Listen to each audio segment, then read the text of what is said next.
I'm always okay with losing stuff now. I wasn't before. It was always really hard to cut those jokes. And now I'm just like, you just don't get everything you want and you just got to move on. Well, we got what we wanted out of a Golden Globes opening monologue. A whole lot of laughs, courtesy of host Nikki Glaser. And while this video that she posted has no sound of when she walks back into her holding room / dressing room after she's finished the monologue, I think it's clear that she and everyone is very happy with how it went.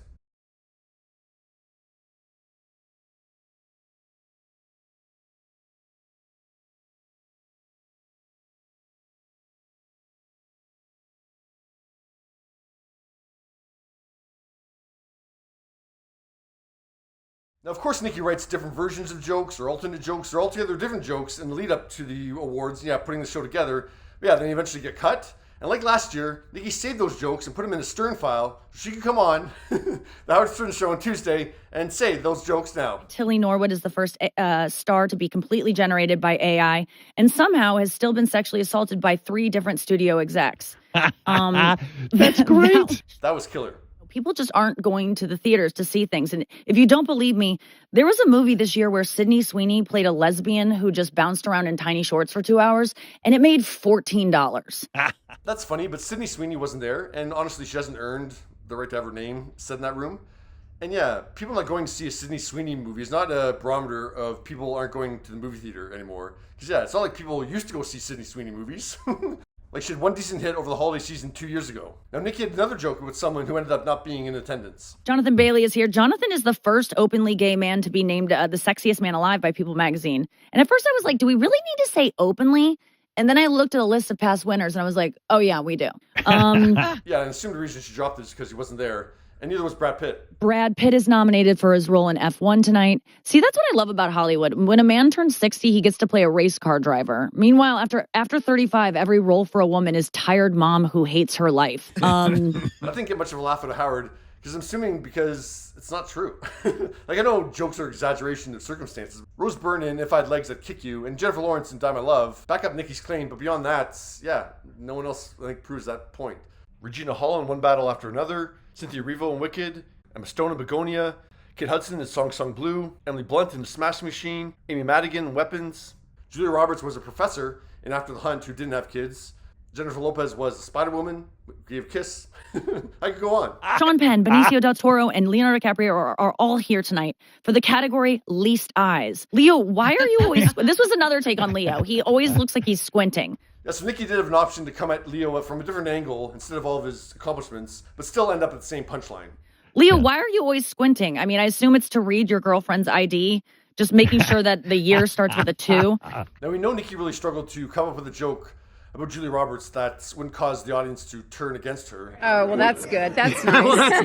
Well, that's good. So Okay, you're in the we'll clear. see if that holds. And I did say in a previous segment, she could make a joke of how, After the Hunt didn't make back half of Julia's salary at the box office. And Julia Roberts is nominated for After the Hunt.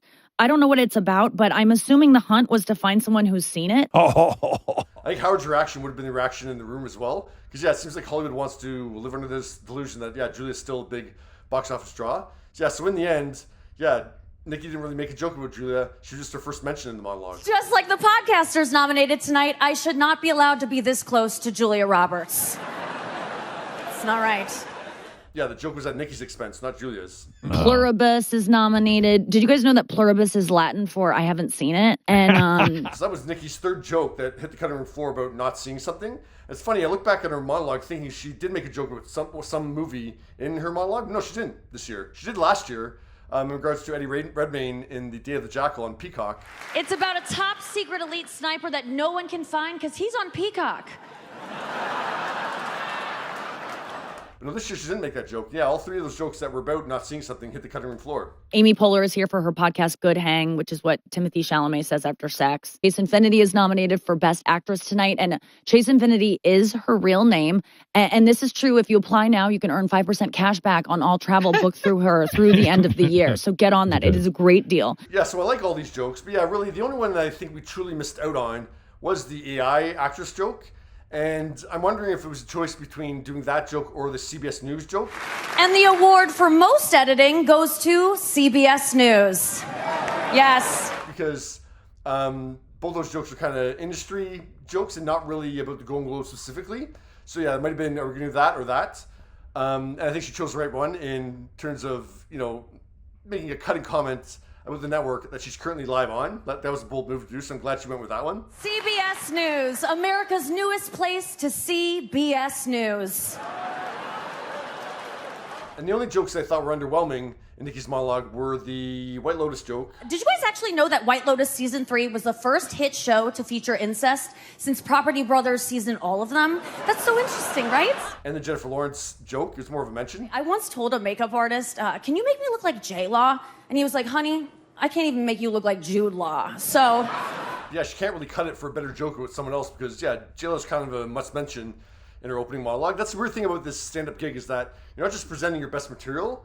There's like some must-dos in terms of, people you mention off the top because, this is almost like a promo for the whole show, right? Like the show's just starting, so you want to show the viewers who's there to keep them enticed to, keep watching. Well, there are so many Hollywood legends in this room tonight. Kathy Bates, Steven Spielberg, yes, George Clooney. So there's certain people that she needs to mention to, get the promo in there. So, you gotta have a Clooney joke, you gotta have a Julie Roberts joke, you gotta have a Leo joke, you gotta have a Michael B. Jordan or Sinners joke, a wicked Ariana Grande joke, The Rock joke, Timothee Chalamet joke, who just happened to be framed as a two-shot with the person sitting beside him.